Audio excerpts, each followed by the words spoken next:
Welcome back, Stoner Squad, and welcome to all those new to the channel. DanIsStoned here, and thank you so much for joining me today for some more Imperator Rome, playing as Bactria, going for To the End of the World achievement, as well as The Man Who Would Be King. Anyway, this is another very particular episode. I will be doing voice commentary over pre-recorded footage, and I will not be commentating as I am playing. As stated in the previous episode, you may have realised, for those who've watched it, that halfway through the recording I kind of changed to a kind of off-playing commentary, because the audio kind of fucked up again, where I made my shit analogy to my mic being like having shits. You never know when it's going to pop out. But yeah, so anyway, let's get back to business here. So in the last episode here, we declared our war against Moria. We took the strategic fort over there, which I'm showing you guys at the moment, which is vitally important again because it means you can only cross through Apritas here and to get towards us. That fort blocks his movement, which is vitally important. We've won a couple of engagements. I think there was a 12k stack there that's fleeing that we actually beat. We're beating another 5k stack there. Well, what's left of a 5... Well, it wasn't a 5k stack. I think it was a 15k stack or something. I can't remember. But we're still beating the crap out of them. Again, by using horse archers, which are fucking amazing. We have our governor army down here, our 6k governor stack, who's occupying the land to the south where there's no fort. So he's doing a good job there, and that battle was won, which is pretty neat. I actually take force march off here now. I always keep forgetting to take it off. When I use it to actually get to point A to B quickly, I kind of tend to forget to take it off, and of course, your army morale recovery is reduced a lot. So I need to keep remembering to take that off. But anyway, yeah, I hope you guys aren't disappointed. It's another commentary over pre-recorded footage. I've got to say, all of my... I mean, I've not done many commentary over recorded footage, but they all tend to be a bit what the fucky. So, because I have no idea what to really do. I mean, I don't have like a sheet with any bullet points or anything, because, I mean, it's like, I don't want to kind of... Yeah, I don't want to script here. I mean, where's the fun in that? I'll sooner just say what comes to my mind and kind of surprise everybody, even myself. Anyway, I'll put a new governor down there, and now we're checking on the fact, look at that Hellenic religion there. Our policy of changing the religion is working wonders, thank God. With a lot of it is all changed. The next step would be to change its culture, which is great. The religion is very important though, because the omen power is dependent on your religious unity. The higher religious unity, the higher omen power, and of course, the better the omens are. And the omens have some really cool stuff. There's some really powerful stuff, which we really want to use. Look at that Macedonian culture. It's slow. The culture spreads slow, but we've turned it to a majority now. Because I think if you guys remember at the very start of the Let's Play, there was like no Macedonian culture whatsoever. At all. I think it was like a very tiny handful, but there wasn't really much.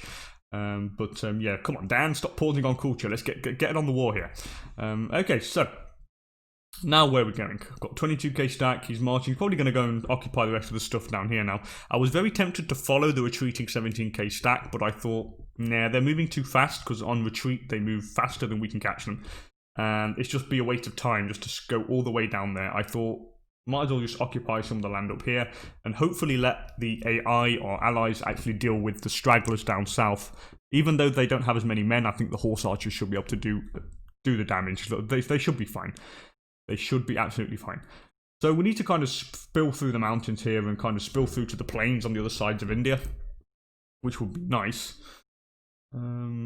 Do I plan on going to... I think I plan on going to take the province capitals to the east over there, but don't quote me on that. I'm not entirely sure. I think I'm debating still whether to go down south to finish off the retreating stacks. I really don't know. I really don't know yet. Anyway, we're moving this guy, the governor force, or the former governor force, is still moving to occupy stuff, which is great. You'll notice that I've got a military tradition to take up there, but I don't take it. Why? Because I like to keep the military experience, because the excess military experience that you have, it actually gives your troops extra morale. And I think it's a lot. I think it's like for 100 military experience, I think it's an extra 10% to morale. And that is a lot. That is like not to be looked at, like kind of... Don't turn your nose up at it. So if you go to war and you have a lot of military experience, do not buy your tradition while you're at war. Just keep it. Keep it for when the war's finished, and then you can buy it afterwards. But anyway, the Morian's launching a counterattack up north now, so we're going to go and try and meet him with the 22k stack. I don't want him taking that fort back. It's important that he doesn't. We don't want him taking it. It is our stronghold that we need to block and limit his movement. So we're moving back the 23k stack there. I did send them down south to try and maybe deal with the fleeing enemies, but they're too far away. The marching takes forever, so I decided to bring them back up north. Now we're going to go and force march you guys. Got no food though, our guys are starving. I would just say pillage from the poor, but I don't think that would be a very good thing to do. It will be frowned upon. But hey, just pillage anyway. Okay, now, what am I thinking here? I'm trying to think what I'm doing, or what I'm trying to say. I think I might be going through tactics. I honestly can't remember. I really can't remember. I recorded it the other day and I'm voicing over it the day afterwards. I think I have dementia, or a form of it. I don't know. I just forget everything. I'm like a goldfish, you know, like goldfish just kind of forget stuff. I mean, I don't know how a goldfish could forget anything, because a goldfish is inside a tiny aquarium and everything doesn't move. It stays there and there's not much in there, but it still forgets. That's what I feel like at the moment. So I'm not known for my memory. My memory's not fantastic. That might be all the weed I've been smoking. Did I just say that? Am I allowed to say that? Oh yeah, fuck yes, that's all the weed I'm smoking. Yeah, it makes my brain go all fuzzy. So if there's any boys and girls watching this, don't smoke weed. It's not good for your brain. Unless you want to be a goldfish, then go for it. I mean, why not? But anyway, let's go and take care of that 18k stack now. So we've got the 21k stack moving over there. We should take them out pretty easily. We even numbers, but horse archers should be fine. I do change the army comp here, or the lines, because it's not set correctly. So I wanted heavy cav for the first line, the light infantry for the second, and then the horse archers on the flanks. And then we should get the flanking, because of course we have more men. So in order to flank, you need to have a bigger line. And of course we have more men, and therefore the line's bigger. So they're going to attack them. I'm bringing up the 24k stat just in case they need reinforcements. And now we have a crisis, because our ruler has fucking died. And he chooses to die on us in a very annoying situation.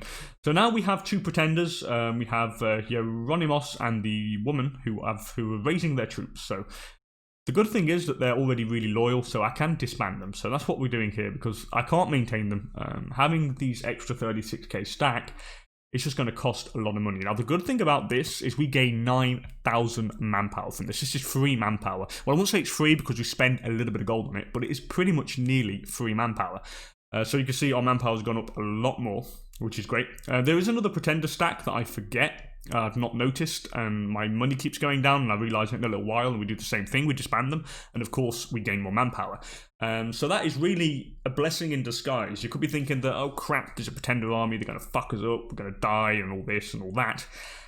Well, maybe, but no, in this time, it's a good thing, because it enables us to get our manpower up, which means that we're in a more stable position. No matter what happens, we can afford to take a little bit more losses, and we can replenish our armies. And it also means that if we win the war, we could actually engage in another fight pretty soon, instead of waiting for our manpower to regenerate. Now you see there's a 36k stat down there. I still don't know why I didn't notice. Our friend actually beat this guy. 1,000 men beat that Mauryan army down there, which was great.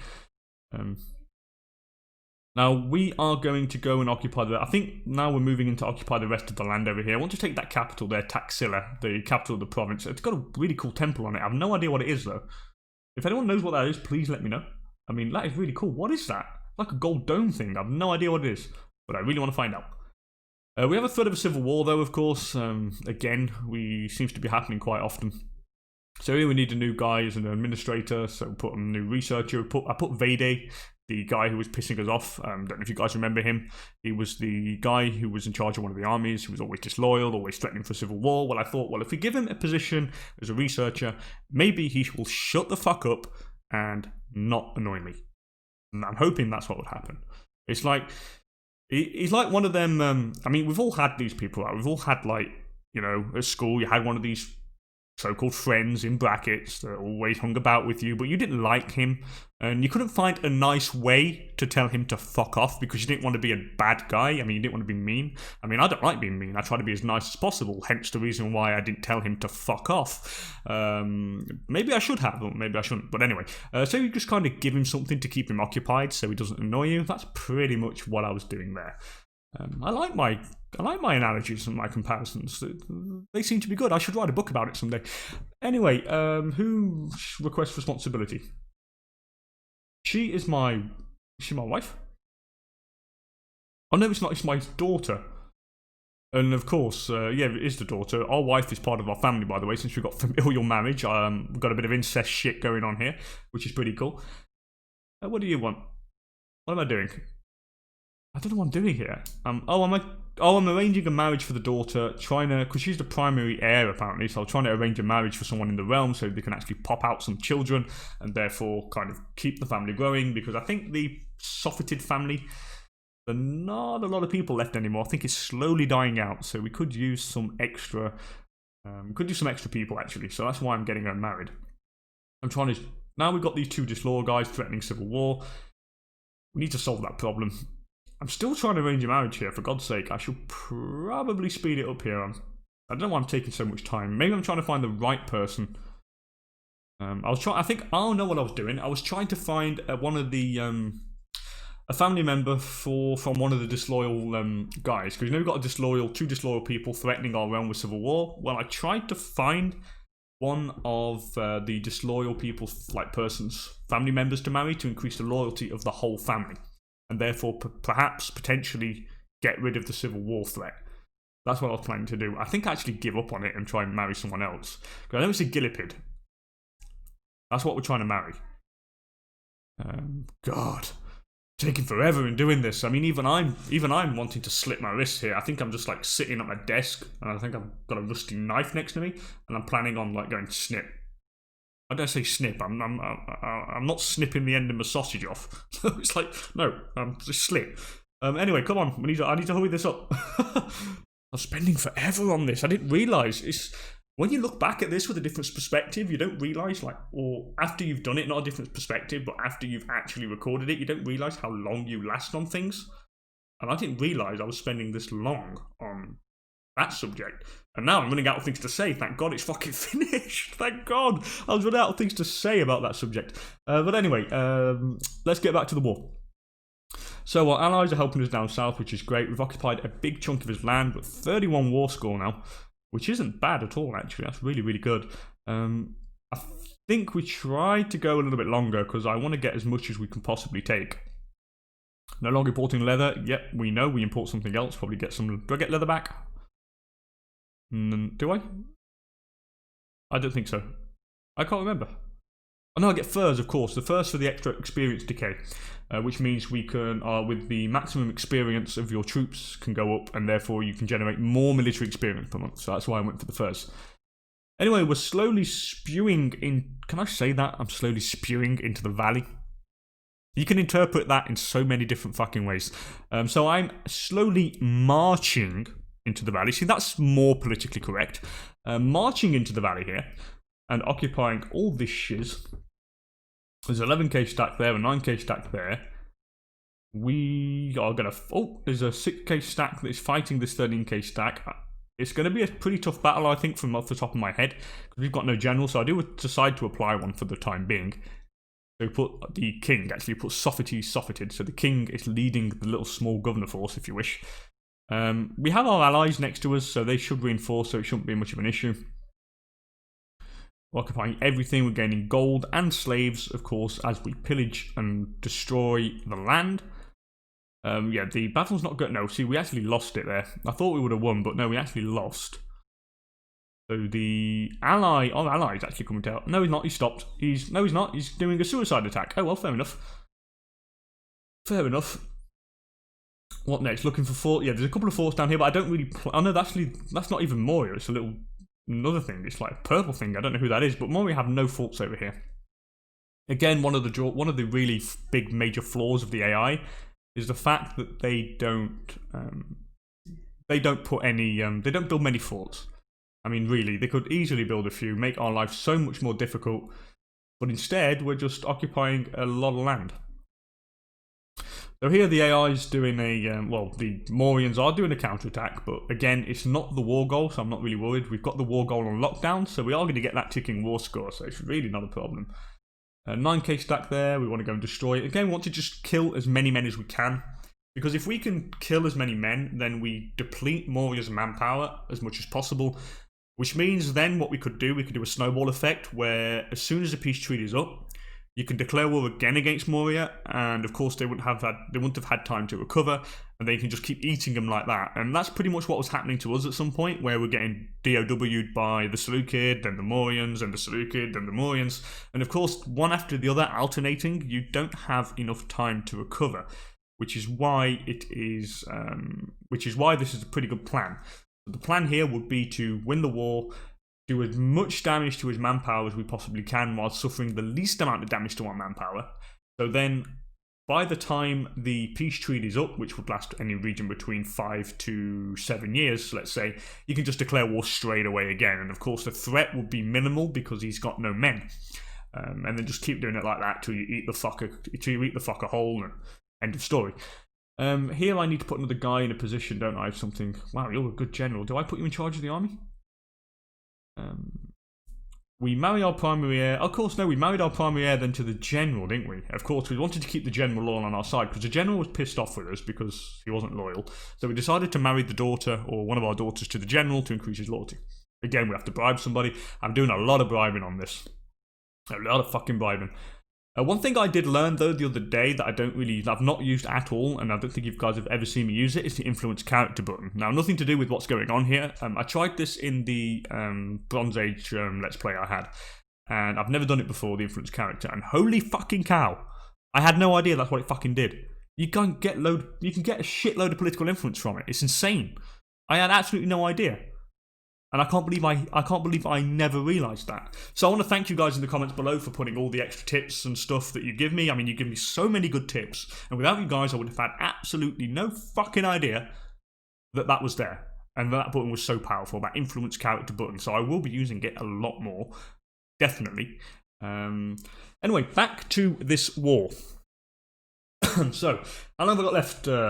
Fucking hell, I've still got 10 minutes and I'm running out of fucking things to say. Jesus Christ. Yeah, this commentary over recording shit is hard, man. It's brutal. It's fucking brutal. Anyway, I was looking if... Oh yeah, I wanted to see if we could pillage a holy site, but obviously we can't. I tried doing it, but I don't know how to do that yet. How do I mean, actually, no, question for you guys. When you pillage a holy site, okay, do you pillage any relics in there? Do you, like, bring them relics back with you? Or not? I have no idea. And that is, and if you guys could answer that question for me in the comments, I would really be grateful, because I have absolutely no fucking idea if that's what happens. But anyway, we're still occupying everything down here. The Mormons are counter-attacking down in the south. They're occupying all the stuff. Back again, but they're not taking the province capitals from what I remember, so that's the most important thing. What we need to do here is get a little bit more war score and then peace out for probably all this southern bit here, what we've got occupied there, because it would make nice choke points. Really nice choke points, actually. Because if you occupy all this desert bit down there, then there's only way he's going to be able to get to us is through Apritas up here. So we've got another big battle here. We've smashed some more men. I'm probably going to go and deal with that 14k stack as well. Again, all with the objective of destroying this guy's manpower as much as we could fucking destroy his manpower. So again, another big victory. So again, if you see the losses here, like we lose 16, 7, 20 men. They're losing like 200 men per phase. So it's just crazy. It's like, oh god, it's 10 to 1 nearly.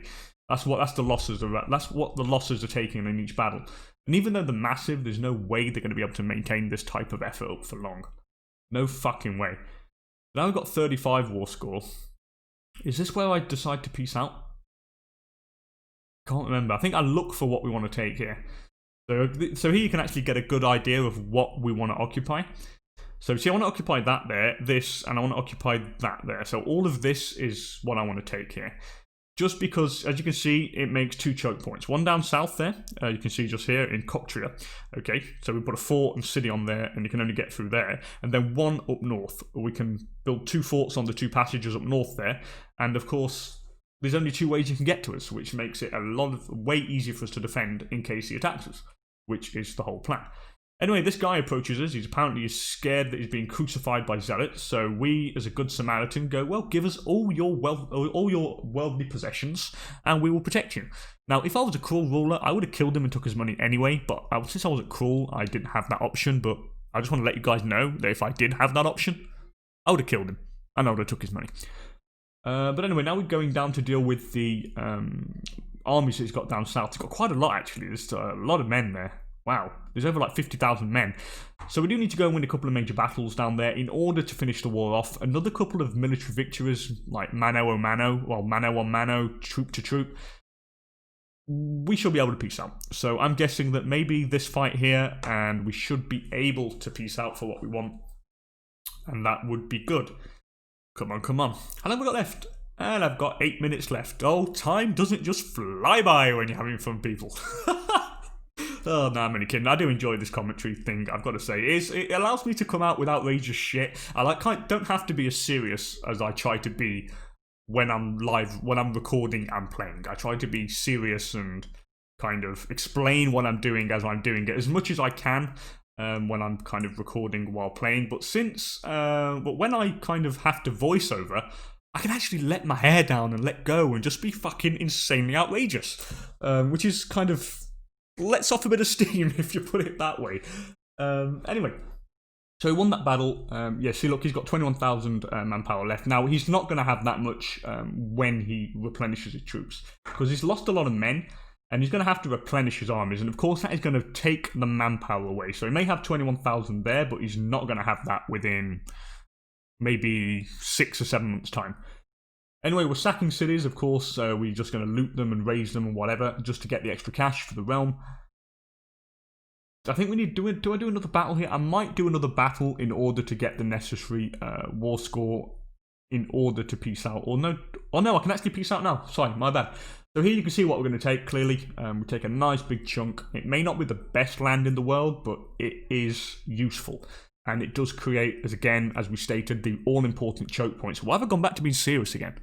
I thought I was saying I could be outrageously fucking crazy, but no. Serious stuff. Back to serious note. So yeah, just to create them vital choke points.